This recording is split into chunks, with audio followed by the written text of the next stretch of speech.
and Deputy Mayor and everyone in DPW for the great job on the recycling bins today. That was awesome. That was the crew. That wasn't me. The neighbors are celebrating. Good. And let's hope those recycling bins are filled every week. Yes. We're streaming now. Okay, thanks, John. So good evening, everybody, and thank you for joining us again. When we met on Monday, you will recall there were a couple of topics that we intentionally did not delve into. Aligning values and culture, and the suggestion made a couple of times that we conduct a racial bias audit. I didn't want to get into those just yet because, as you may recall from one of our earliest meetings, I indicated that the police department had entered into a 2-year agreement with Khalil Jamison Consulting Company or Group, I'm sorry. Those are topics that have some connection with the planned work of Khalil, and I wanted to make sure that we weren't writing a plan that was at odds with their effort or that in some fashion might have undermined their work. So tonight we're going to be joined by Fred Miller of Khalil Jamison, and he'll talk to us a little bit more about the work that they're doing with the police department to give us a better understanding of what we might do to support those efforts, or at a minimum, at least not step on their toes. So Fred's going to join us at 6:45 and give us a half hour or so to discuss their goals and answer your questions. I can't speak for Fred, but I think if we have a lot of questions, he probably will try his best to give us as much time as we need. So with that, at this point, I'm going to turn it over to Tamara to go over a few things before Fred joins us.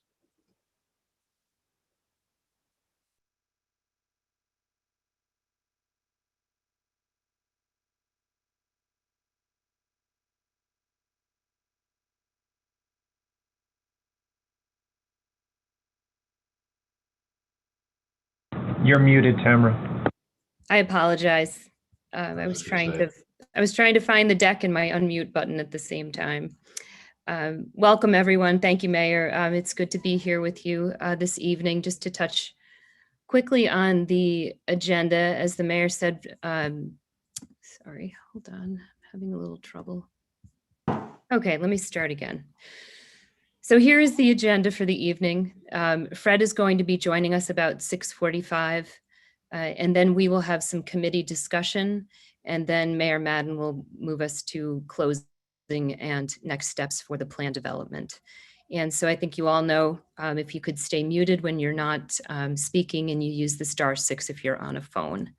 And for those who are out there this evening, this is being streamed on the YouTube channel, and the recording will also be posted on the website. So I thought we could go to, at our last committee meeting, as we're waiting, Fred again is going to be joining us in about 10 minutes.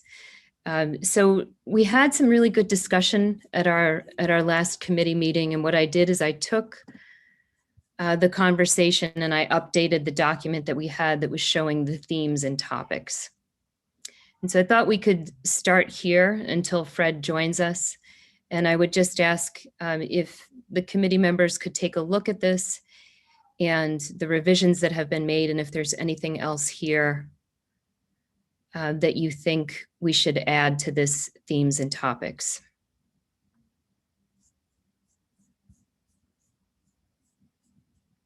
Or any things that you're thinking about since our last meeting. Tamara? Yes.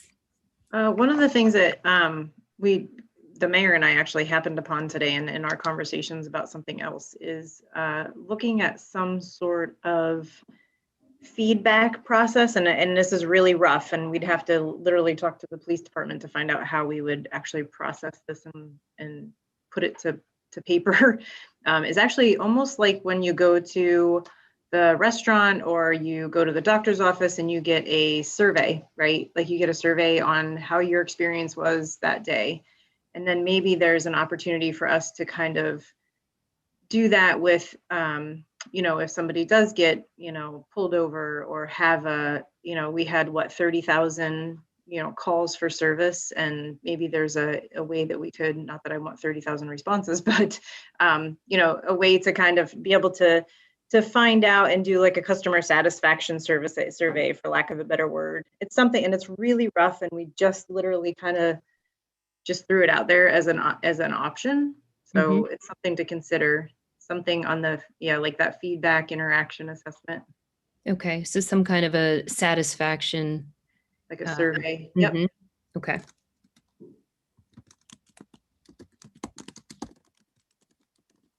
So that way, instead of having to do a random sampling, it's actually an interactive piece where they have the opportunity to do it on their own. And then you could use the students to do the sampling or even the follow-up if needed. Okay. So that sounds similar to what JD Power does for service-oriented businesses. I know the real estate business uses that service or that technique to assess how they are performing. Yeah, I mean, the mayor always says a lot, like all the time, he says, we are a customer service business. Even though we're in public safety, we are still a customer service business from water all the way through. And so I think that's a good way to, and it could be something that we develop throughout the city as an option too, just to kind of garner that feedback rather than, and maybe what it will do too is it'll help people get off of social media and complaining and actually maybe start doing an interaction with us directly so that we can actually take and do some continuous improvement. Thank you, Monica. Any other thoughts since it was just Monday that we were together?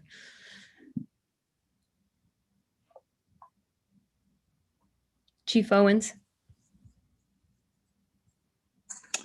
Thanks, Tamara. One of the things I had mentioned was exploring the possibility of a PAL that's been raised. I know a few years back that the PBA, one of our unions, looked into that. So I did a little bit more research. It seems like most are a nonprofit 501c3 corporation. So I think we'd have a little bit of a challenge standing that up. But as I've learned more about it, I was thinking more than an athletic league, and it seems like most, if not all, are more than athletic leagues. They're activity leagues. So when we look at the columns, we talk about prevention and connection, and then also back to the procedure, the community policing. I think there's an overlap, and if we have an opportunity to prevent crime and violence and provide opportunities and resources for youth, it's only going to be beneficial for the whole community. So in exploring this opportunity to establish a PAL, it's going to take considerable input. Obviously, the police department hopefully could be the driving force behind it, but we're definitely going to need some expertise and community involvement that we don't have. Obviously, we'll have to establish a board of directors, find out how we can fund the programs, whether it's through some city funding, through fundraising, if it's grants, and then obviously, hopefully draw in volunteers from within the police department, but also from throughout the community. And then maybe if we can try to get a better sense of how many kids we might need to serve and what activities that the youth would be interested in. So there's a sample survey that we're going to try to push out through the existing community groups to see if it's even possible to get a PAL off the ground. So I just wanted to update everyone on a little bit more that I found out about the PAL program.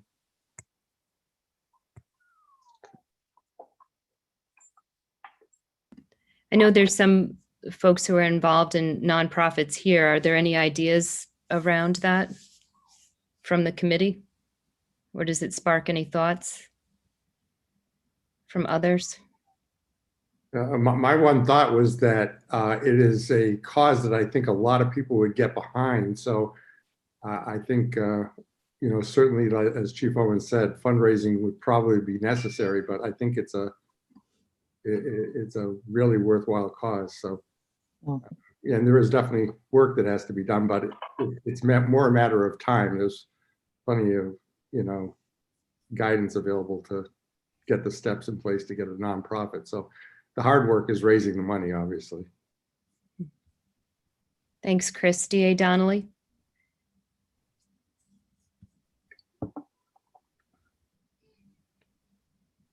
On a separate issue, I just wanted to let everyone know that I do have an ADA in my office who is working actively on inquiring as to some different types of diversion programs that we could possibly bring to the DA's office. He's been in touch with several of our counterparts over in Albany and is collecting some data so that we can put some things together.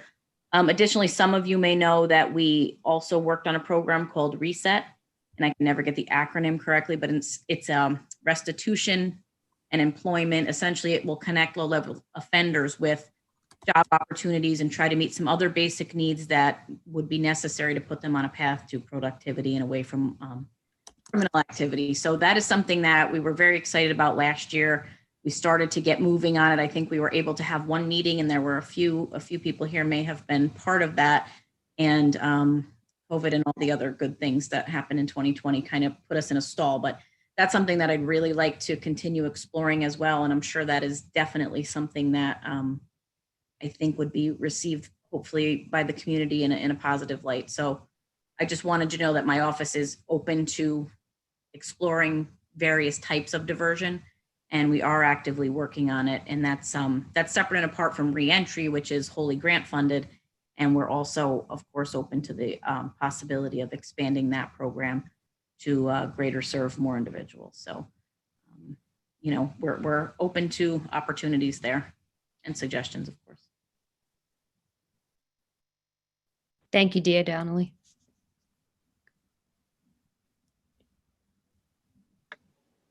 Hi, Tamara. This is Kevin. Hi, Kevin. I wanted to pick up back where Chris left off with the Police Athletic League.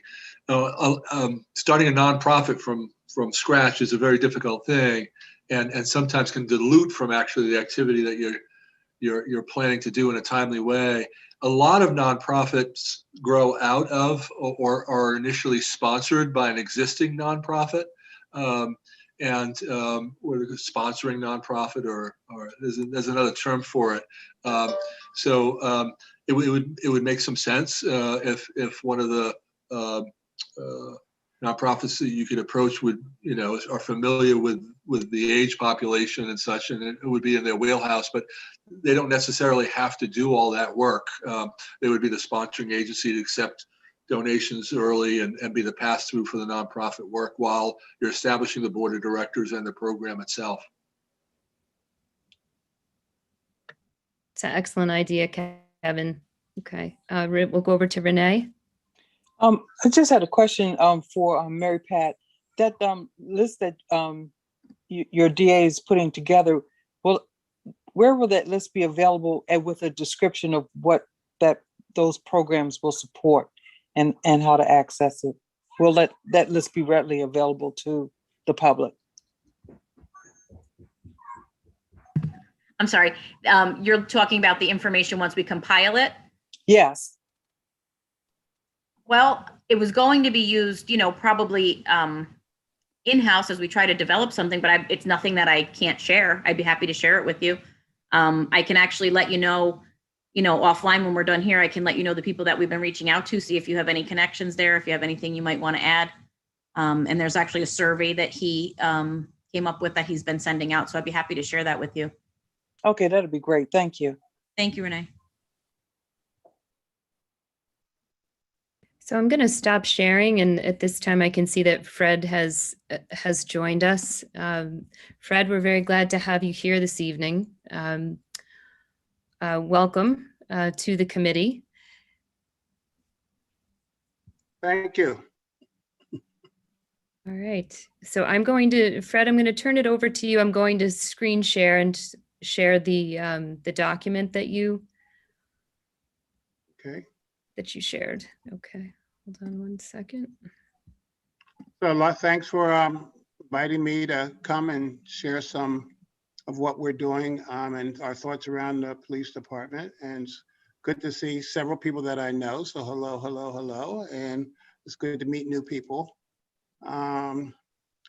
you know, we're living in such incredible times.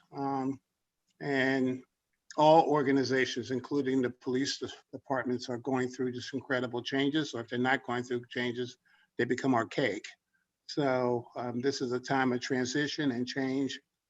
I keep teasing people and saying, you know, if you're not for change, then you better go find a cave to go into. And even caves are getting Wi-Fi these days. So you can't escape this incredible transformation. And then the other thing one of our colleagues talks about is that, you know, we're living in the third Reconstruction. The first Reconstruction was at the Civil War, when Lincoln freed some of the slaves in slave states. He didn't free them all initially. And then the second Reconstruction was in the 60s, with the riots started, and then change happened after that. And now we're living the third Reconstruction. So not only are we having a Reconstruction around people of color, especially African Americans, we have organizations trying to get themselves set for the 21st century and not try to live in the 20th century. And then we have communities shifting in incredible ways. So these are incredible times to be a part of. And I really appreciate the work that you and others are doing in Troy to make Troy not only a better city, but position Troy for the future. So I've been asked to talk a little bit about what we're doing with the police force in Troy. So I'll share some of that. I'll share some of kind of who we are. Our commitment right now with the police department, and again, I feel like our sponsorship is initially through the mayor and now through the police chief, is to be in consultation with the police force all of this year and all of next year. So this is a 2-year commitment. If we didn't get a 2-year commitment, I was not going to do it. So it's critical for me that we have a long-term commitment. We're not trying to do a quick fix. We're not trying to think that things can change overnight. And we don't know what all the things are that need to change, but whatever it is, we know it doesn't happen fast. We can go to the next slide.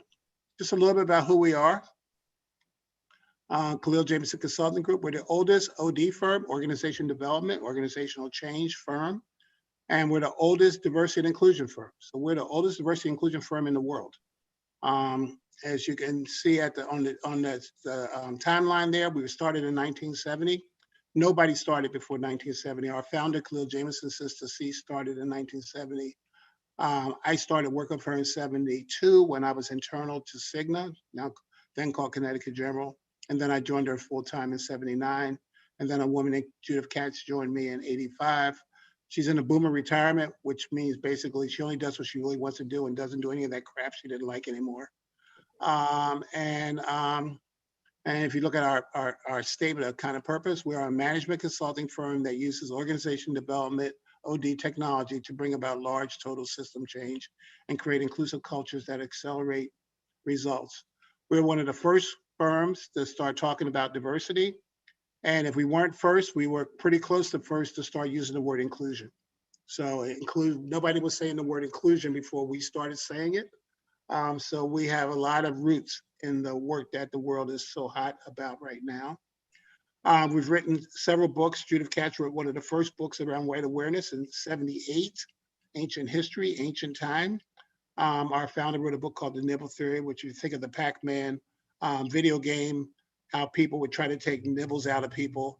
And Khalil was one of the first women consultants, and people would say, oh, hello, hi, are you married? Oh, or do you have children? Oh, who's home with your children? How could you be out here like this? Who's home with your children? So she felt like people were nibbling at her all the time. I edited one of the first books ever on diversity in 94, The Promise of Diversity. I have 40 friends join me in that. And then Judith wrote, and I wrote the first book on inclusion. Even as we talked to our publisher, like, inclusion? Nobody knows anything about that. I said, point taken. That's why we're writing a damn book. So we wrote a book on the inclusion breakthrough, and then we've written 3 since then, all around behaviors that are necessary. We can go to the next slide.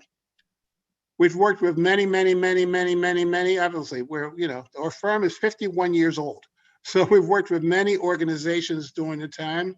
The little legend there is that the square represents where we work with the C-suite. So CEOs mainly. The direct triangle represents where we worked outside the United States.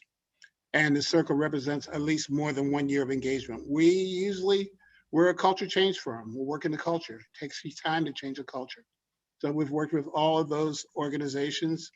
You see Toyota there, you can see Oracle there, Apple. We did a lot of work at Apple in their manufacturing in the early days when people were just understanding who Apple was. You see oil companies, Mobile Oil Company, we did a ton of work with them. The energy transportation at the top, you see Alyeska, that was the Alaska pipeline. We worked with the Alaska pipeline. I actually had the privilege of going up to the North Slope, all the way up to seeing almost the North Pole. And it was one of those times where if you're outside and not properly covered for like 15 seconds, you die. So that was a real fun consultation. And then you can see the manufacturing companies we've worked with. We're working with one of the companies now that's involved with the pandemic rolled out and part of the expediting that. So we've worked with lots of different organizations. Next slide. Again, some more organizations we've worked with. We work with a lot of city governments. I'll say some more about that. We've worked with, on the right side, the educational institution, Excelsior here in town, Johns Hopkins, National Association of National Education Association, Northwestern University did some work for them late last year. Led leadership work with their top like 200 professors and leaders at Northwestern University, teaching them about diversity, inclusion, and equity. Skidmore did work at Stanford Business School, et cetera, et cetera. Best Stanford Business School was the end of last year. Union College. Next slide. And then in Troy, we've worked with, well, we worked with several police departments, Columbus, Indiana, that was sponsored by Cummins Engine Company. We did extensive work with the city of San Diego Police, Fire, and Public Service departments, but a lot of work with the police department there. In those days, that was kind of in the early 90s. In those days, we were helping them bring women into the fire department and gays and lesbians into the police department. So we were instrumental in having those breakthroughs in the city. That was great work. It was fun work. And they made those changes, and San Diego is still seen as one of the premier diverse cities in the country. City of Sacramento, and we work with the police, Troy Police Department in 2000 when Mayor Harrison was mayor. The plus about that is that we had a good experience. We were teaching them Diversity 101, but we had a good experience. They had a good experience, and the veterans are there, have a favorable opinion of us based on that experience and work with them. And then we did a lot of workshops with them. Troy, you can just see the list. I'm not going to go through the list, but you can see all the firms, and I don't think that's the whole list. As you can see in Troy, we don't charge clients, just like we're not charging the police department. I love Troy. I believe in Troy. And so we donate our time to Troy. I can't have our clients, all those big names out there, doing things in their community, not doing things in their community, and seeing it as an expense versus seeing it as when you're in a community, you owe it to the community to do public service. You owe it to the community to have a foundation that's giving money to community nonprofits. You owe it to the community to get your employees out there. I can't talk to them about that if we're not doing it. So we've been doing it for decades. Next slide, and then I can stop and just kind of take some questions. So this is the team that's working with the Troy Police Department. Mickey Bradley is in Albany, but he's worked with the Albany Police Department. He also has done lots of work on police review boards, and he's been on the National Police Review Board and work in that nature. Richard Duran is a former police officer in New Haven, Connecticut. He's been around and about the firm for about 30 some years, and he brings a unique thing. He's now in, he's in North Carolina, and he's a security leader of a force and for several organizations. Kate Richmond has done extensive work with police and law enforcement. She just finished a major study about correction officers. So she's bringing a lot of skills and a lot of understanding. Dara Fort also has worked with police in the past. So everybody in that, myself included, those top 5 boxes, squares, ovals actually, have worked with the police force and worked with police force in the past, an extensive experience there. Retna is our CFO, but she's also done consulting work and will be a part of the team. and Emma is the administrative client partner, Emma Highland. So that's the team that's doing it. Lots and lots of experience. I would argue that there's probably not anybody out there that's got a stronger team that understands police, work with police, and understands some of the changes they need to make. And then lastly, I'll say, next slide, is as we're starting this work with the police, you know, if people are defensive, if people are feeling under attack, if people are feeling nobody appreciates us or values us, then the thing to do is to value them, is to appreciate it and to listen. So that's what we're doing. We're starting to listen to the police force with the chief here and with others. What is listening and learning? What is the union leadership thinking? And we talk to the union leadership, and they're supporting our work. So we have union endorsement. We talked to the command staff, got their endorsement, and now we have started interviewing people. We will talk to every person in the police force in Troy.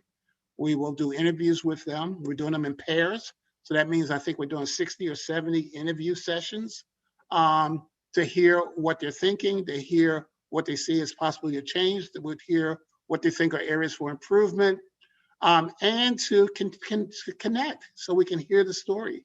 And they know that we're not there to beat them up.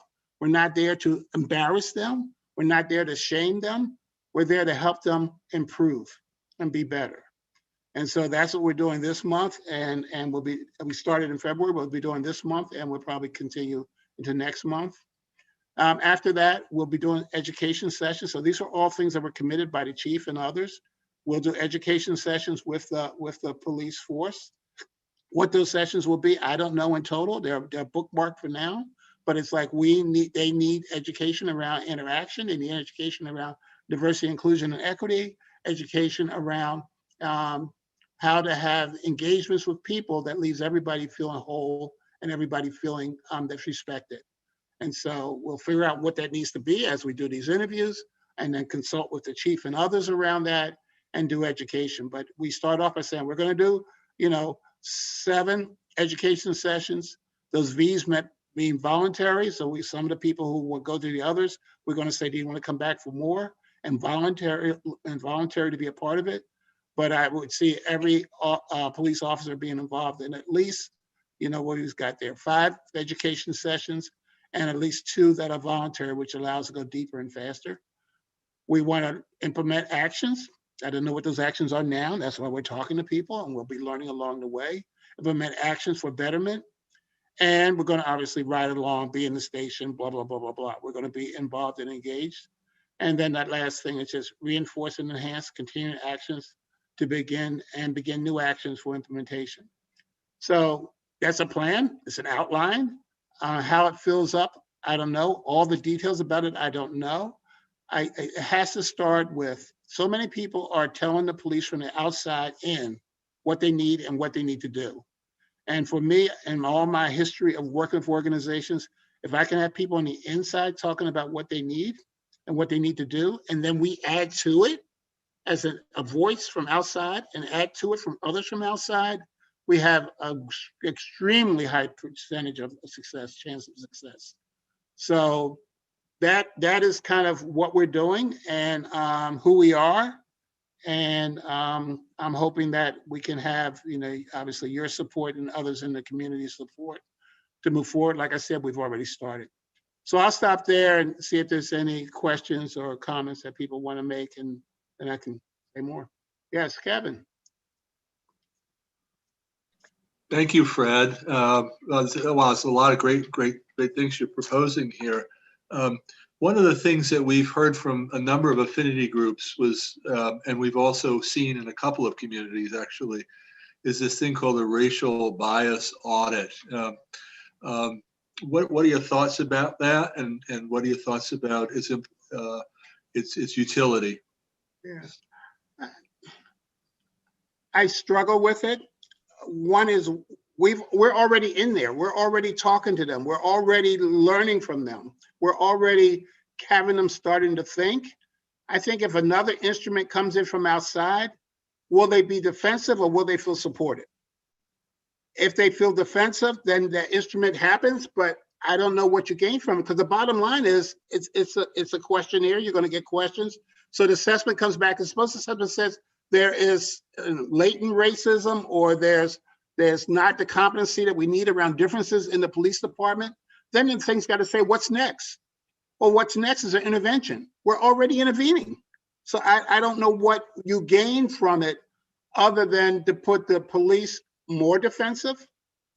And we're just at the very beginning of our work, but I feel like we're on a path where we can make progress, and we have a headwind, actually a tailwind that's helping us. We have history with the police. We've met with, we got approval. We got the union supporting us. We have a lot of support. If another thing comes in from the outside, it's going to feel like incoming. I don't know if it's going to feel like help and support. And I think, that's why I put up our clients and where we've been and who we've worked with and all that. We get results. I don't have failure as an option. Never, never. And if, I can give you a long resume of clients who say KJCG made a difference. And I have a commitment to Troy. I live here. I'm right across from the music hall. I'm right in downtown Troy. And I have a commitment that we will have the police force continue to be better. And, I'm looking at the chief right there, and I know the chief's committed. I think we have a good relationship and a good partnership.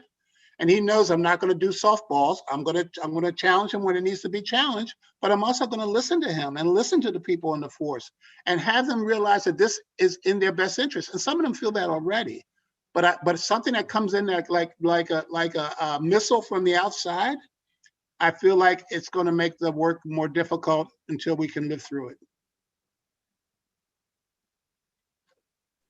I want them to open up because they want to open up. I don't want them to open up because somebody's got a form and that says you got to open up. Because bottom line, they're police. They know how not to open up. I mean, come on, be real. I mean, we got to do it in a way that they feel joined and partnered with. If they're under attack, half their training is about how to defend yourself when you're attacked. I'm making that up, but I'm sure it's true. I appreciate you explaining that process. Thank you, Fred. Yeah. Renee.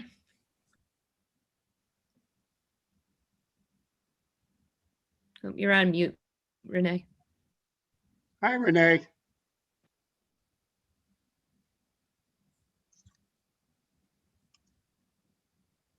Renee, we lost Renee. Camilla, how you doing? I didn't see you there. Hi. Good to see you. Hi, Fred. Hi. So Good to see you. happy. So happy you're on board. Okay, I got it. Hi, Renee. Welcome back. Okay, thank you. I hit too many buttons. I just wanted to follow up on what Kevin just said about the survey or assessment on a diversity or whatever. Anyway, so Mr. Milley, so you're saying that if a new tool comes in, then and something shows up, then you have to do an intervention or come up with an intervention. But you're saying you're doing an intervention now. Yeah, because something's going to come up. I mean, the police need to reform. The police need to be better. I mean, but we all do. Nobody on this Zoom can say, I don't need to be better. And the police is just one more institution that needs to be better. And they have a lot of baggage, whether it's real or imaginary, it doesn't matter. The community feels that baggage. And so it's reform and change and showing up differently is part of what has to happen. Okay. And I agree with that. This whole time I've been talking about communication and making sure people understand what we're doing. And so when you're doing an intervention, without doing this assessment that Kevin has mentioned, then we need to understand what are we doing an intervention for, just besides just doing an intervention. So that needs to be communicated a little better. I totally agree. And I think like I said, we're interviewing every uniform and non-uniform person in the police department. I think once we have finished that, we'll be better able to say what the intervention needs to be. What I'm not trying to do is predetermine the intervention. But once we have finished collecting all the data, we'll be in a position to say, here's some things that need to change, and here's some opportunity. And we're already hearing that. So that, yes, I'm assuming we all got to get better. So I'm going to assume that intervention is necessary. I wouldn't be committing 2 years to this. The question is, what is going to help the police department be the police department that Troy needs? Okay. And what we're trying to figure out is where are they as they are today and this year in 2021? And then what do they see as kind of some of what they need? What do we know from our experience in San Diego and Columbus and da-da-da-da-da? And what do y'all see and others see that need to be improved? And then create a strategy for addressing that as it relates to interaction and how people show up. Okay, so that work is on the way, is what you're saying. Yes. Gotcha. Okay. And that's why I listed our clients, and we don't mess around. I mean, we're not here to. I'm always want to make nice with people, but that's not my goal to make nice with the police. My goal is to help them be better. And sometimes help them be better is tough love. We know that, right? Let's go over to Justin. Hi, Fred. Thank you for the information you shared. I think you answered my question. It was going to be, I heard you mention earlier about, getting information, from the outside as a part of this process. So I was just going to ask, where does that fall in? But I think you answered that in response to Renee's question. And when I talked to the chief and talked to the other deputies, one of the things they said is, we want you to go out and talk to the community. So, I mean, they said this. I'm not like they're saying, oh, don't talk to the community, just talk to us. They were saying, go out to the community. I said, I'll go out there, but I want to talk to y'all first. Because I want to hear your point of view first. I want you to know that we're starting with you. And then we will talk to y'all and others to see how it matches up with what we heard and what's missing that needs to be a part of this process. Thank you, Fred. Yeah. I'm an introvert, so some of the intensity is just me getting all this energy out of me. It's been a long day, so this is friendly and nice. This is not upsetting. One time I was with a client and I was talking like this and said, "Why is Fred mad at us?" And I'm like, "No, this is not mad. This is a commitment and intensity. This is not being mad at you. This is me giving you what I have to give." So just want to be clear about that. Renee. Yeah, and so Fred, on this is going to be a 2-year commitment. So this whole process you see is taking 2 years to work through. Well, I'm assuming if we're talking about transformation, so we're going to do interviews in maybe a month, 6 weeks, whatever, and then we will start moving towards what needs to be different. But what I didn't want to do is give it too short a time frame that we really couldn't bring about real kind of organizational change. And so I was like, give us 2 years. Do we need 2 years for sure? I don't know, but I know I got 2 years, I'm not worried about beating the clock. I'm worried about let's do it right. And we're not going away. The thing with clients always is, okay, here comes the consultants. I'll hold my breath and hopefully they'll go away soon. And then I can get back to normal life. And like, y'all got 2 years. Y'all can't hold your breath that long. Let's get real and let's do what we need to do to bring about change. Okay, thank you. There any other questions for Fred? Council President? Let the chief say, let her say something, then let the chief say a couple of words. Great. Hi. Fred. Hi, Fred. It's not a question, a comment. I'm super happy to see you on board. I've seen you work with the city of Troy and obviously Troy 100 Forum. You do an amazing job. And the one thing I really think that you bring to the table and what I'm looking for are those borders. What we've heard through over a dozen meetings is that there are borders out there between the community, between the police. And I loved what you said tonight. We can all be better. I guess I do have a question. So what would the interaction be with the community as you progress through this 2-year period? In terms of just filling folks in on what's happening. Like, I don't see you in a year and a half, all of a sudden, hey, I was here a year and a half and here's what happened. So what is kind of that public or even us knowing what's going on over this period? Thank you again. I'm so happy to have you on board. Thank you. I'll make these comments and Chief, I'll let you say some things after me. One is I'm going to follow y'all's lead, because y'all going to produce a report and you're going to talk about some of the communication needs that are out there. So one is following your lead around what some of the communication is too. Two is the chief and others have talked about, we got to have the conversations that we need to have with the community, and we got to have them in a way that, I don't mean this in a harsh way, but in a way that they're civil. And that's my big thing about Troy. How do we have civil conversation? There's no reason why Troy can't lead being a civil city more than any other city in this country. We have all the right ingredients in our city to do that. And so how do we have the police have those conversations? One of the things that, and I saw it in your notes, one of the things that, the chief mentioned and I feel strongly about is community policing. How do we have when I was a kid in the inner city of Philadelphia, we had police walking the beat and we could say hi and hello. I try to wave to them in a car, but sometimes they don't even see me because they're trying not to have an accident.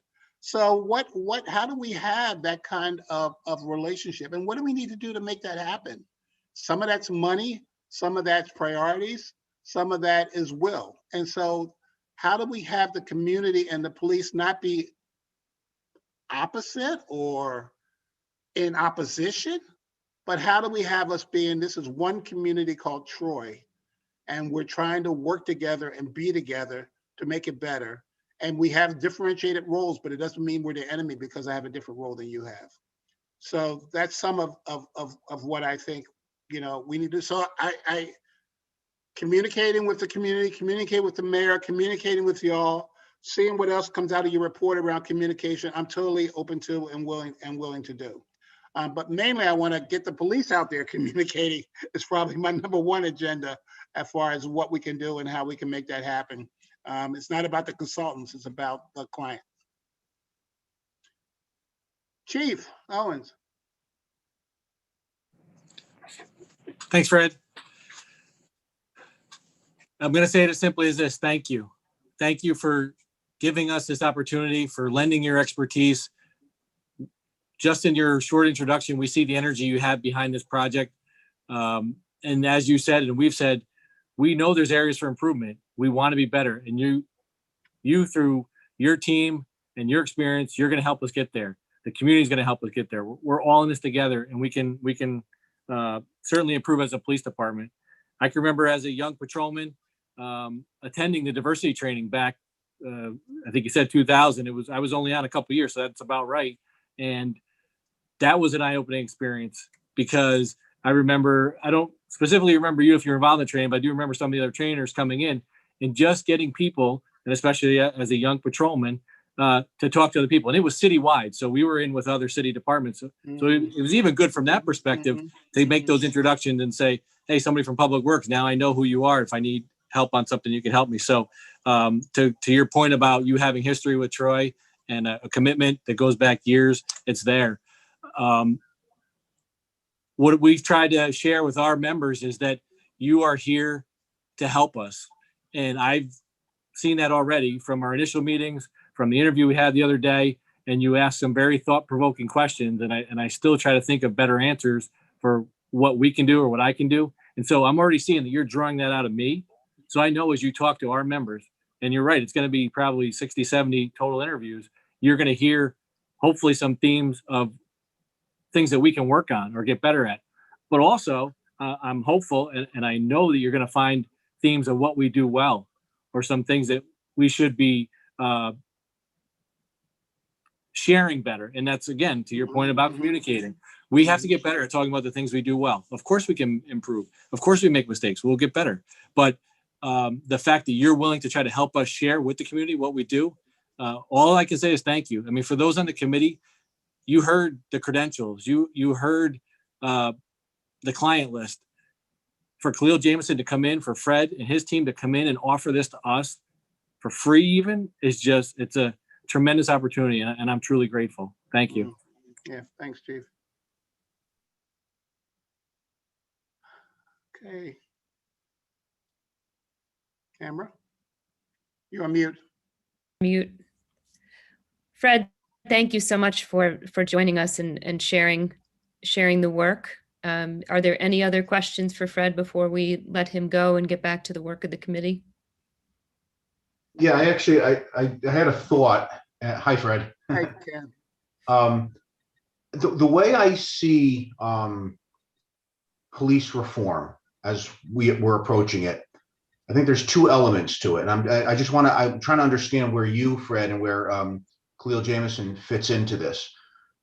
I see it as policy and then people, if I could put it that way. In other words, if the community perceives police as not always doing the right thing, how do you change that? Like, that's what police reform is. Right. And certainly through policy, we can make sure that the policies that our police department or any police department follows comport with what we consider to be good behavior toward the community, right? And I think we've talked a lot about various policies. When we talk about body cameras, that's a policy, and there's a whole subset of policies that follow that. And then there's people, and when I say people, I mean just behavior.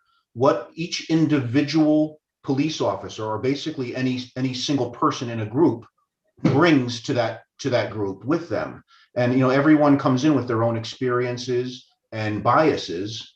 And so I'm just trying to understand, like, where you're approaching this. I think you're more on the side of people and where they're at, and I guess trying to make them understand where their biases might be and how to even if you come from a background where maybe you were predisposed to you had a more violent upbringing or something, and you brought that with you into policing, how to actually recognize that in yourself and then eliminate it. Is that basically what you're doing? Am I understanding that correctly? No, I think it's all good. I would agree with that. I think it's people. You said, I would say practice. How do you practice those procedures?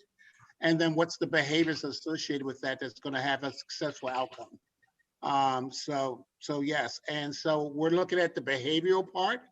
We're looking at what's the mindset that they're bringing to the interaction. What's the mindset that they're saying that what does it mean to be a police officer? Yeah. Because I think we're in an evolution around that in many parts of the organization.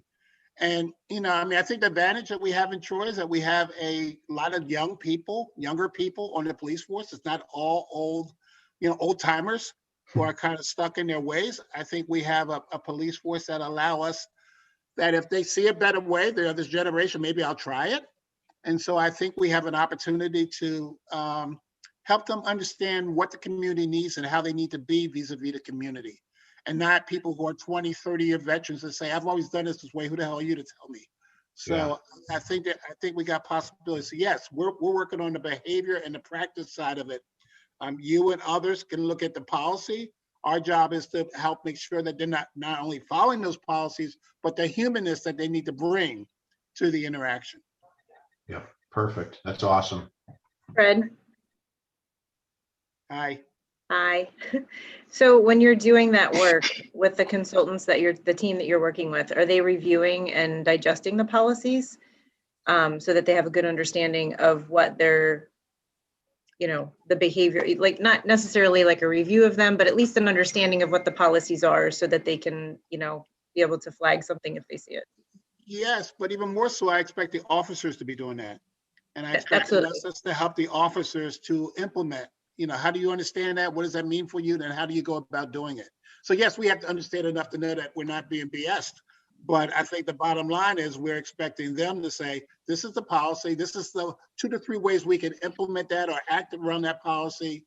And then we might be able to say, as your consultants and having a lot of experience, this might be a better way of doing it. I mean, we've already been working with the chief already. Say, you say it that way. Maybe if you say it this way, people can connect with you more about your point. So we're trying to make sure that we're not trying to have them not be real, but we're having them be more effective. Okay, thank you. Just to clarify the policy part. Yeah. Renee, did you have one last question before we let Fred go? My question was the same as Monica. I just wanted to get more clarification about the policy piece. I'm glad to hear, you're talking about the behavior and understanding the interactions and how the optics and the interpretation occurs. But I'm also concerned about any implicit biases that may occur within the policy that may have been overlooked. Are there any reviews of that being done with your group? And I think you already answered the question. You said that's something that we have to do on our own or elsewhere. I think if there's a behavior that's inappropriate and they're justifying it through the policy, then we're going to talk about the policy. Okay. You know what I mean? I mean, like, got you. What resulted in that? Where that behavior come from? That's what the policy tells me. I'm like, whoa. Then okay, time out. We need to look at that because we're not getting to where we want to go. Hopefully, the policies are a springboard and enabler, not the policies are something that's getting us go back to 1920. That makes sense. But I want the police officers to feel like they have agency in this process. They have some power in this process. They have some responsibility in this process, that they have some accountability in this process. We're not coming to do it to them. We're coming to partner with them. And when they slip, then we will help them unslip. Mm-hmm.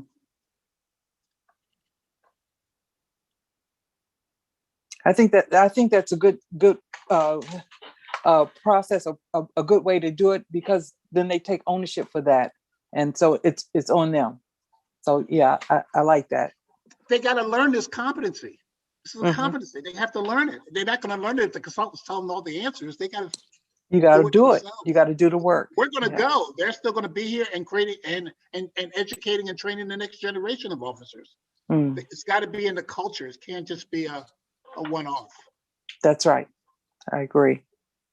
Thank you. Okay, we good?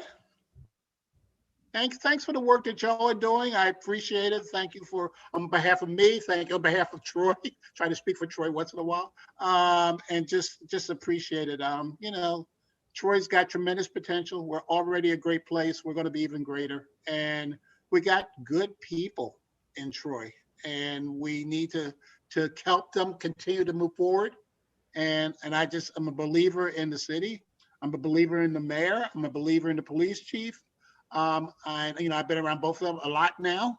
And I believer in our deputy mayor, and I believe in Carmela. I mean, there's just a lot of people around town.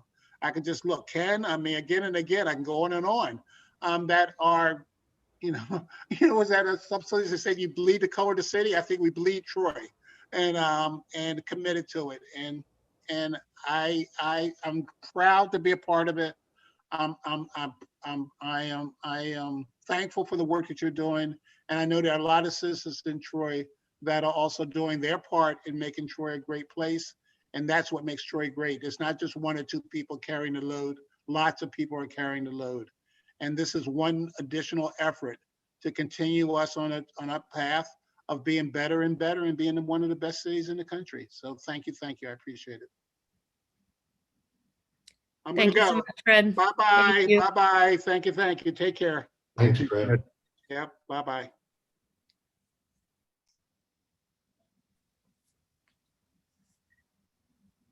All right. Well, can we hear a couple of thoughts on that presentation before we go back to the themes and topics?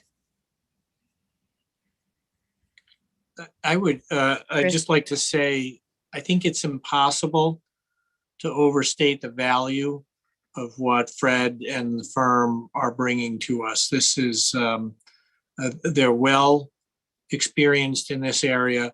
The approach is unique in that I'm not seeing other departments or other communities approaching it this way. It's built around a philosophy that I ascribe to, that it's much better to bring people along than to force them along, because that's how you get sustainable change when you're not looking. So I can't overstate how thrilled I am that Fred offered us this, and that the police department and the unions have embraced it as strongly as they have. This is a great thing for the city of Troy. I just want to be clear with all of you that my feelings on it. Thank you, Mayor. Chris? Yeah, I want to say that this is like so much better than a racial bias audit. And I agree with everything that Fred said about and what Patrick just said about the benefit of doing it this way, rather than by starting with the racial bias audit, which is going to immediately put people on the defensive, and it's going to be much harder to effectuate any kind of change. I'm just so thrilled to hear that such a competent firm has decided that they're going to donate their time to help in this process. I feel like we've like jumped 6 steps ahead. Like that's the way I'm feeling right now. Like, wow, we are so lucky to have them doing this in this way. I'm just so thrilled. Thank you, Chris. Kevin?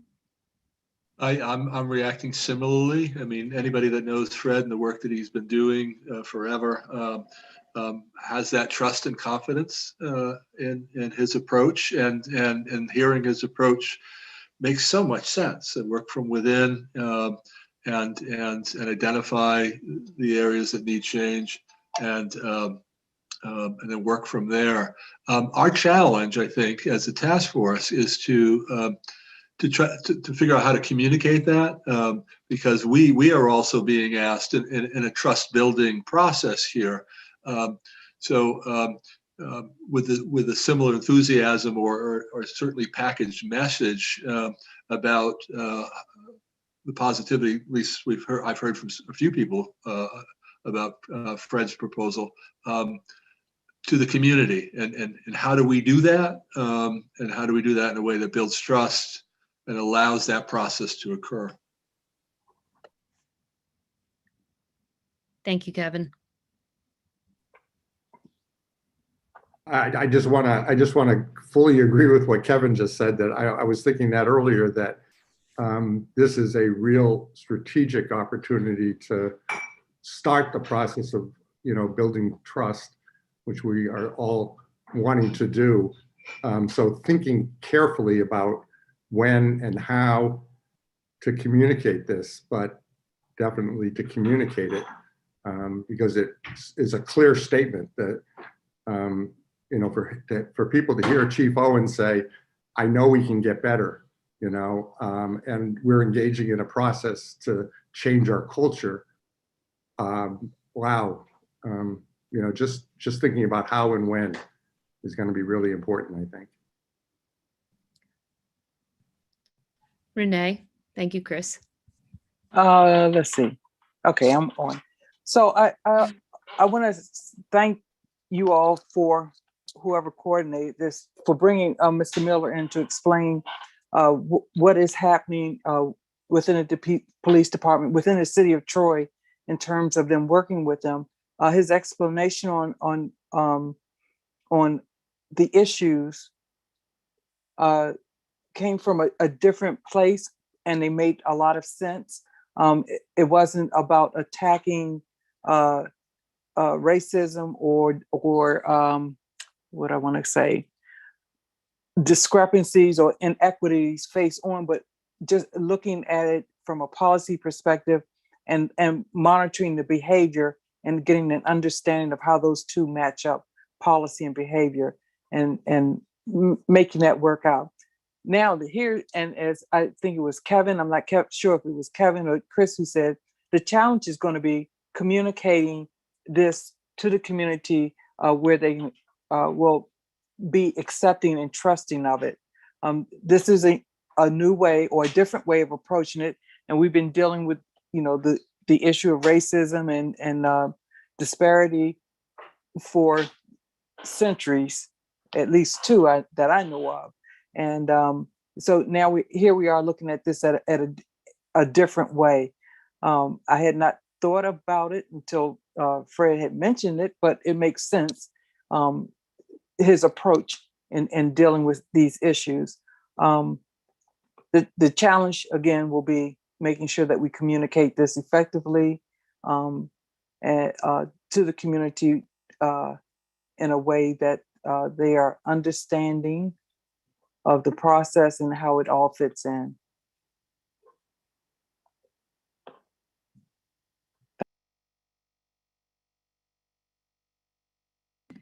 Thank you, Renee.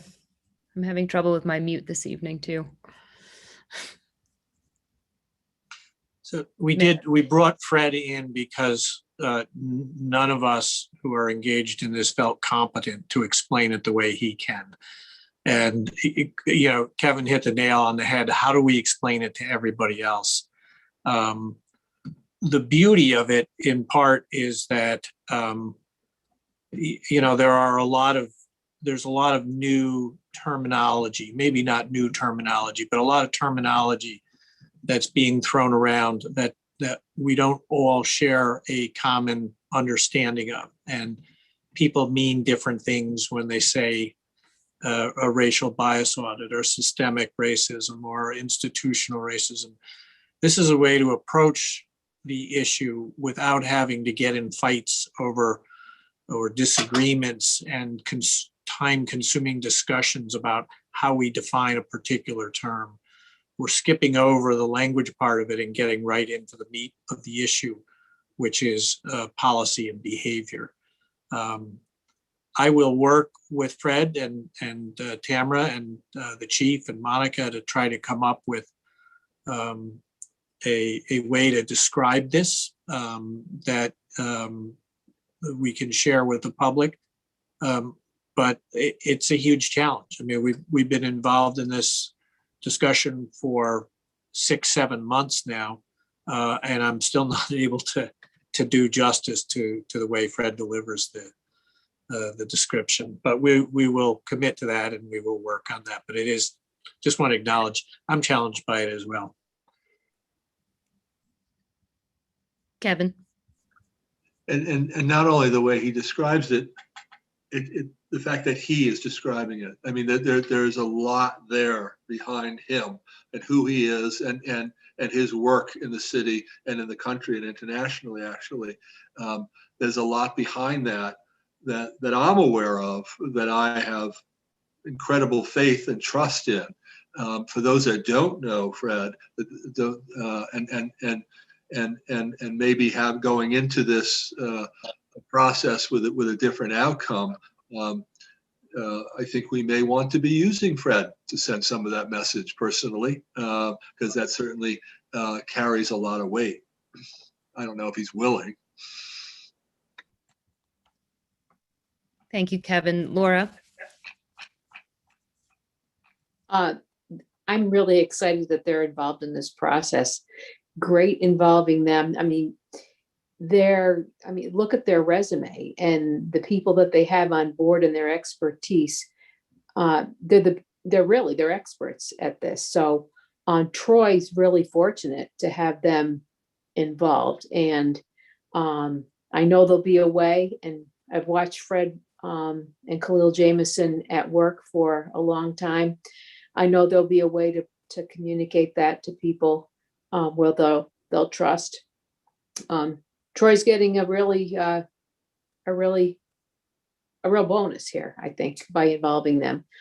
And I love the approach that they're going to take.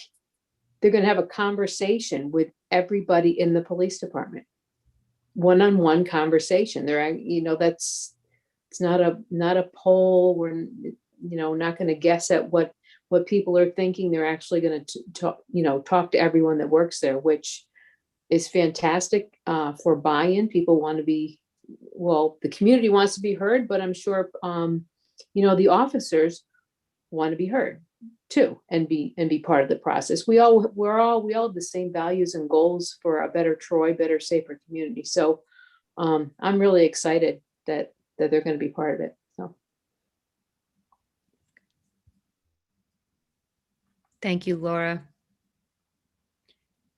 So I think at this point, if we can take a look at the themes and topics, and then what we'd like to do is go around and ask each of the committee members if there is a particular item that's of very high importance to you that you'd really like to see included in the plan. And then, or if you just have, like a concluding comment, something that you'd like to share with the other committee members. So let's just take a look at I'll pull this up.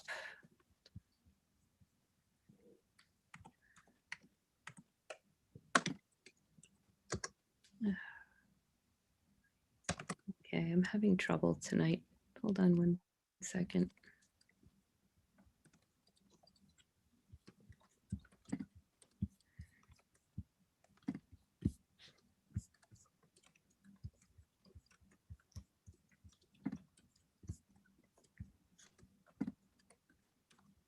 There we go. Okay.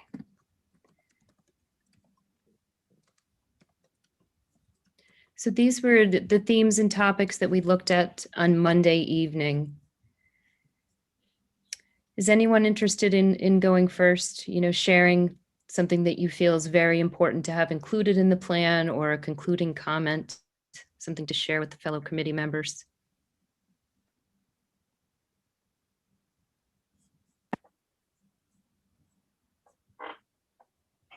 All right, Renee?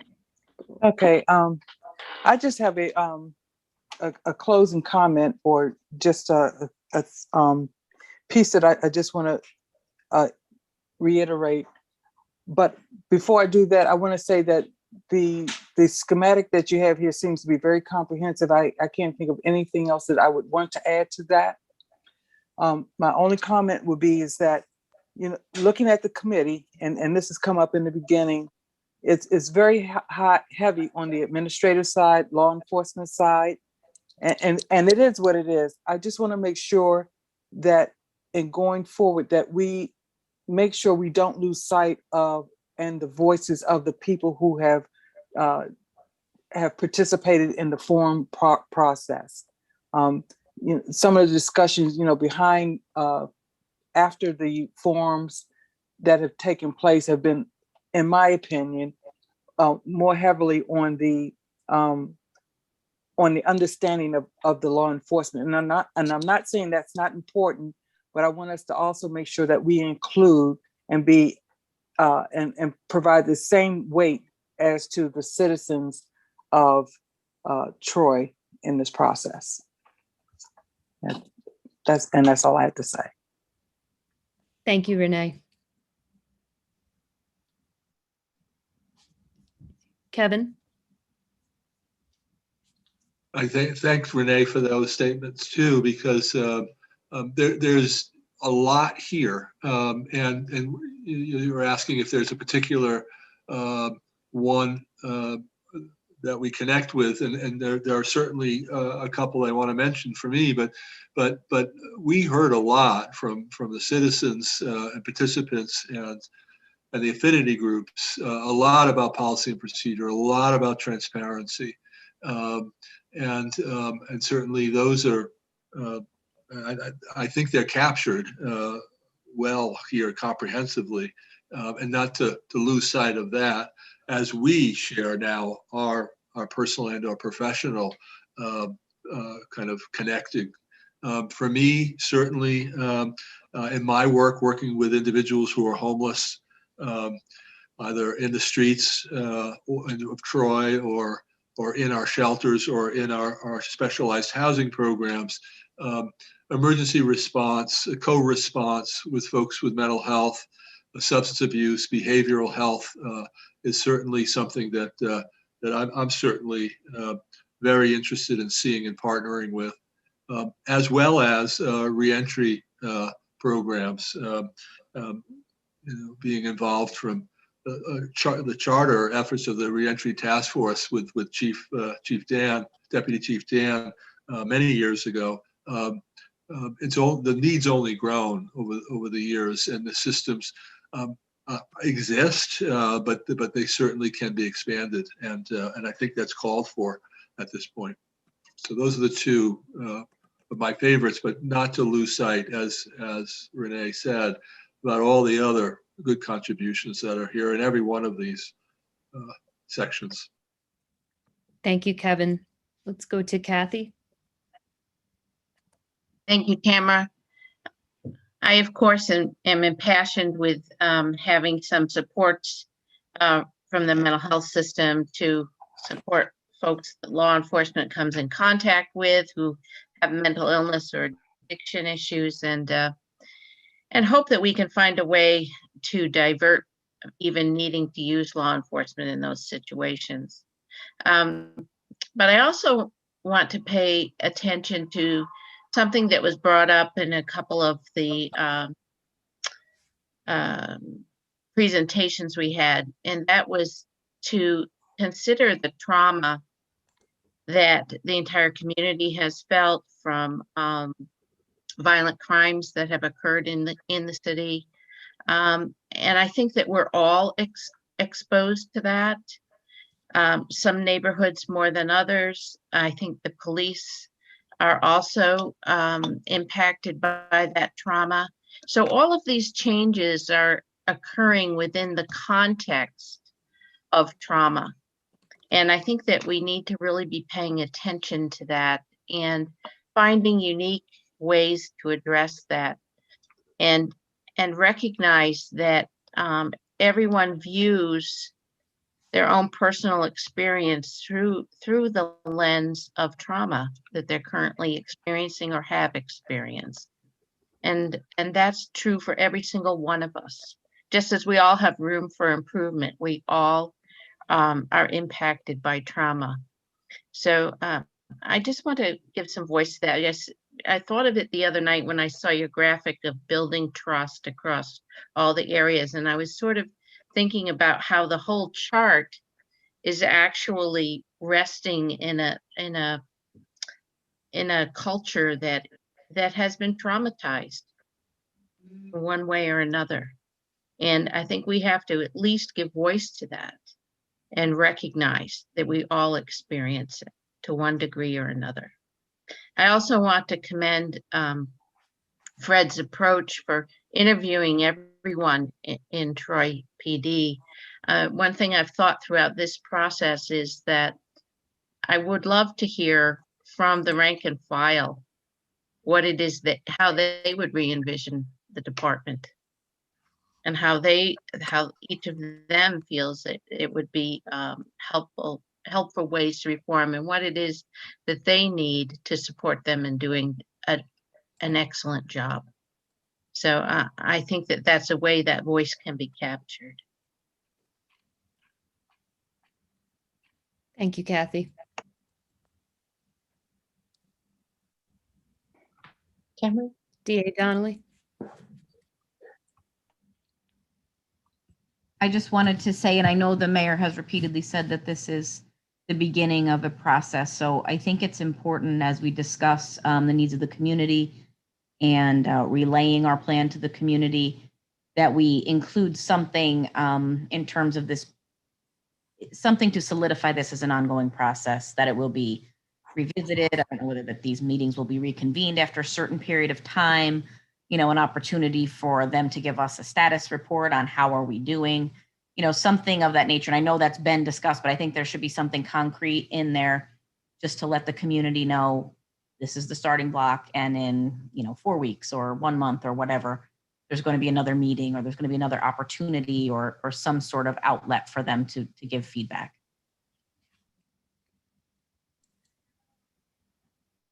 Thank you. Council President.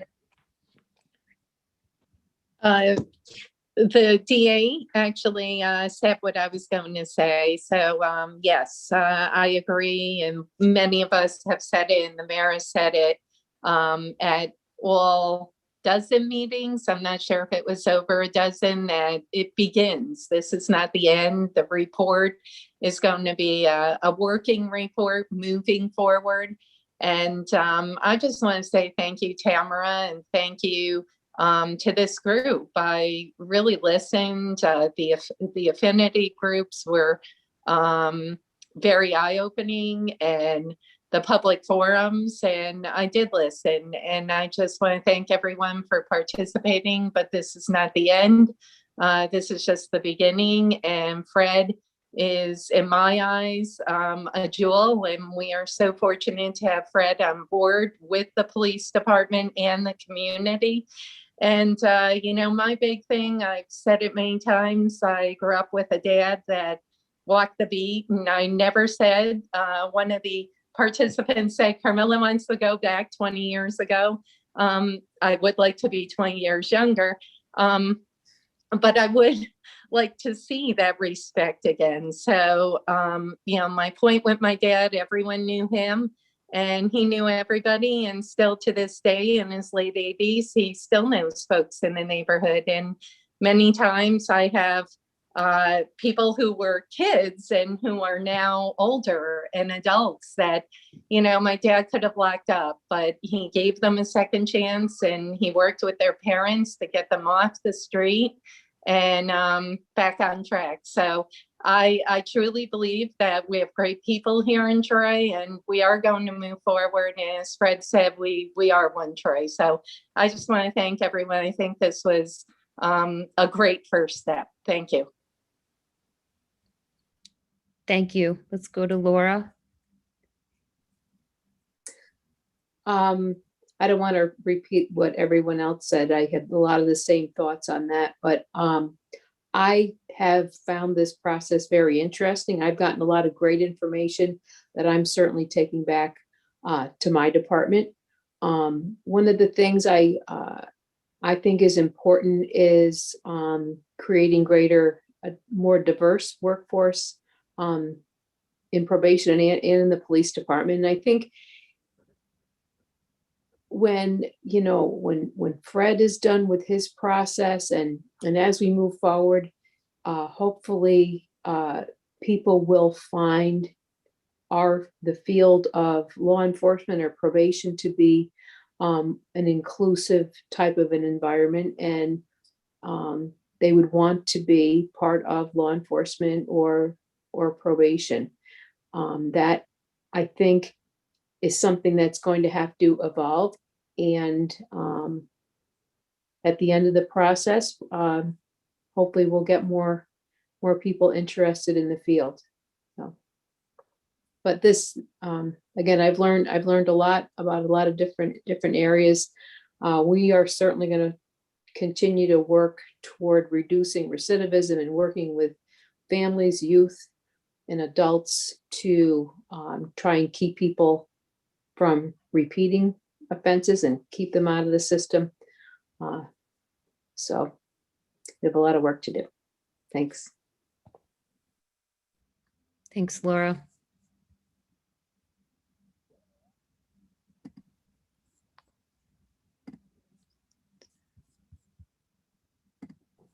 Chris? I'm always kind of drawn to anything in the area of prevention because it just seems like just logical that it's more efficient, more effective if you can stop a problem before it happens. But the thing that really hits me more from just a gut level is that the conversation and the topic of diversifying the police force is, I know, one that is incredibly difficult to do from my own experience in trying to diversify at Unity House on our board and our management team. It is, we've been talking about it for years and made such little progress. So I know how hard it is. And I'm thinking that the addition of Khalil Jameson working on culture change might be just the thing that starts to make that happen. And I think it's a critical piece, as Laura was just saying. So. Thank you, Chris. Justin? So I just want to say, echo with what others have said in terms of, having Fred and his team, on the case. We know the results that, come along with having his group apart. And so I'm excited to see that, as well as his approach. And I echo what Renee said prior to, having Fred speak, that wasn't a thought, but I think his approach is well taken. Just for myself, I'm all, youth development, youth opportunities, things in that nature. So I'm excited at the possibilities that can come out of the work, particularly that age group of A lot of times we're thinking like children, but I'm particularly interested in that age group, like 16 to 20 something. And if we look at the, violence and the shootings that have happened in the city of Troy, it is that age group. And so still to this day, I get students that reach out to me, and a lot of the communications, they're asking me about job opportunities. They're asking me, where can they work? What is open? And, what's close? What's near that, they can get to, and what jobs can they have? That's probably 95% of the communication that I receive from youth that, know how to contact me. Is, where can I work? I'm looking for a job. Where can I work? So I'm interested in having conversation around that. And I know that there is a mention, or was mentioned, about subcommittees.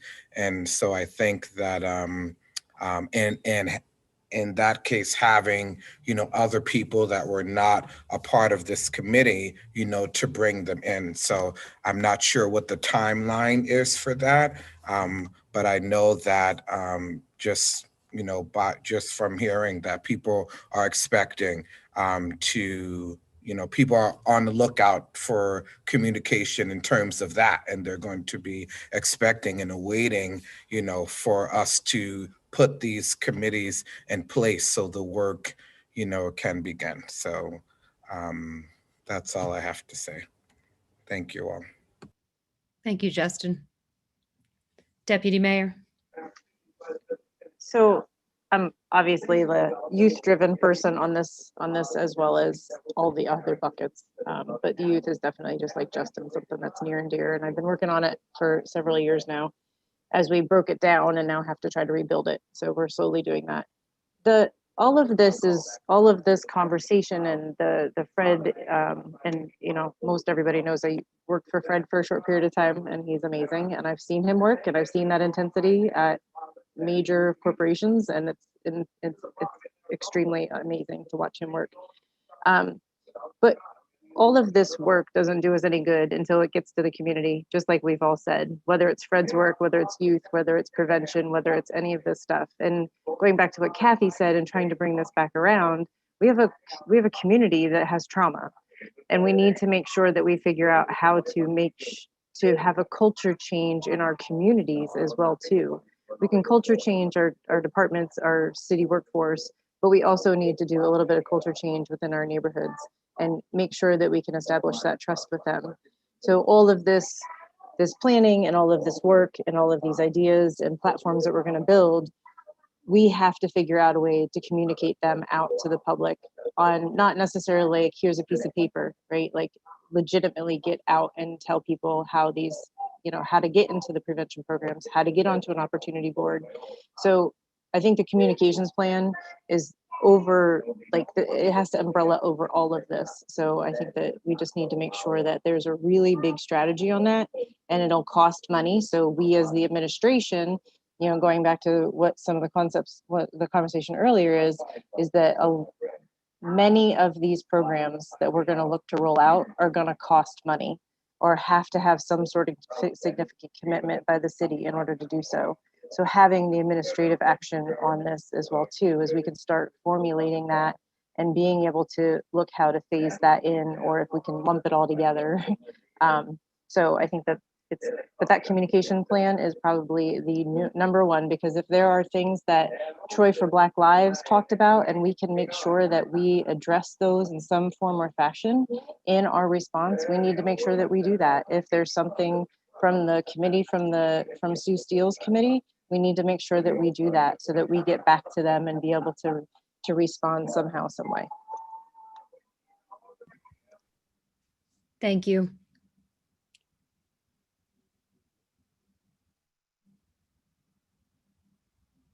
Anyone else have any final? Chief Owens? Thanks, Tamara. Great discussion, great comments. And as it's been said, we're in the service business, but we're in the people business. And where we've heard voices of some people and some groups we have to remember that there's voices that aren't represented in the conversation so far. And I'm talking about victims. I'm talking about people in the community who are living in fear of violent crime and afraid for their children. We're just 2 full months into the year. We're starting the 3rd month of the year, and we're already at 2 shootings and 10 shots fired.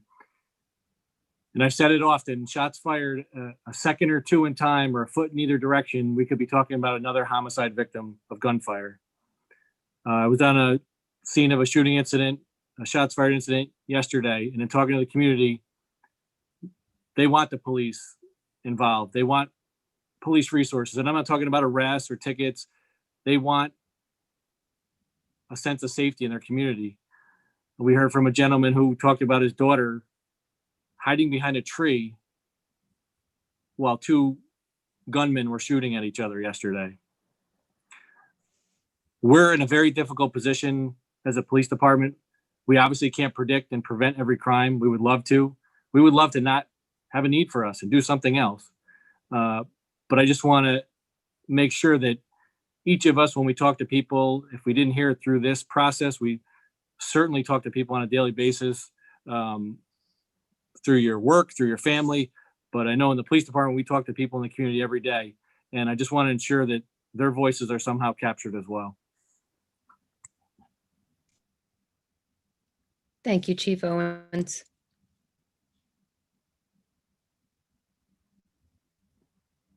Any other comments from the committee's closing thoughts?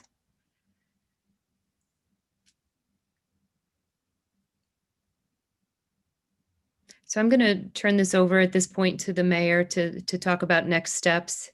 I just would like to say thank you. It's been a very deep learning experience to be with all of you, and especially to have heard from the affinity groups, from everyone that came to speak at the public forums, and just the conversation. And I will be very interested to see how the plan moves forward, and also a year from now, kind of some of the interesting connections that happen in the community and kind of where we are. So thank you very much for allowing me to participate as your facilitator.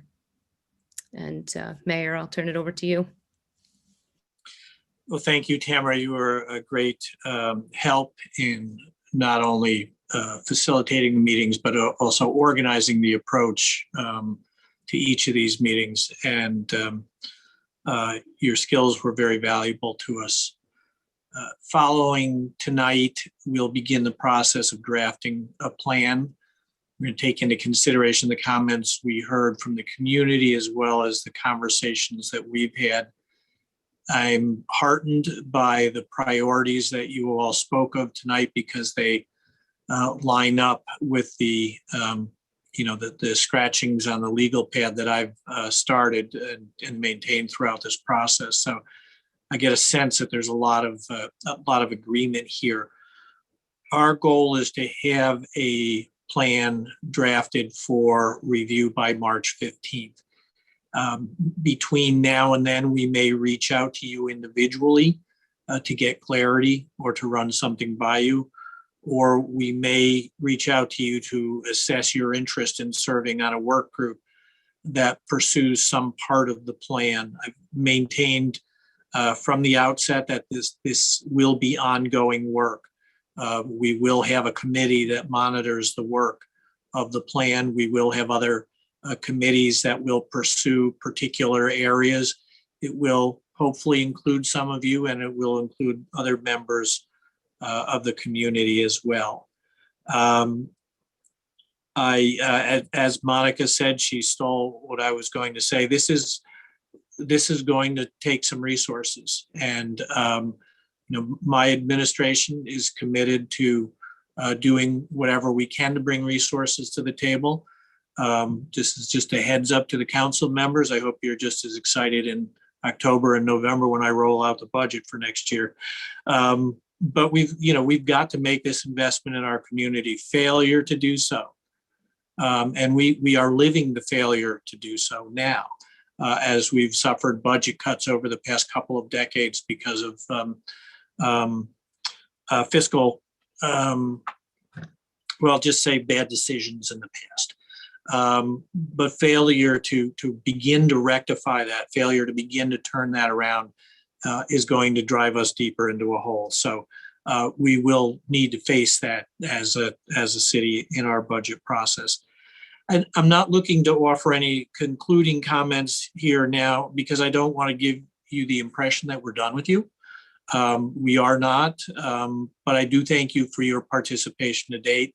I know how valuable your time is, and I know you've given a lot of it to this effort, and we will honor that commitment of time that you've made by writing a good plan. It will be reflected in the plan. So unless anything else, anybody has anything else to add at this point, I would just like, again, to say thank you. Have a good night and stay tuned. Thank you, Mayor. Thank you. Thank you. Good night. Patrick, thank you, Good night, everyone. everyone.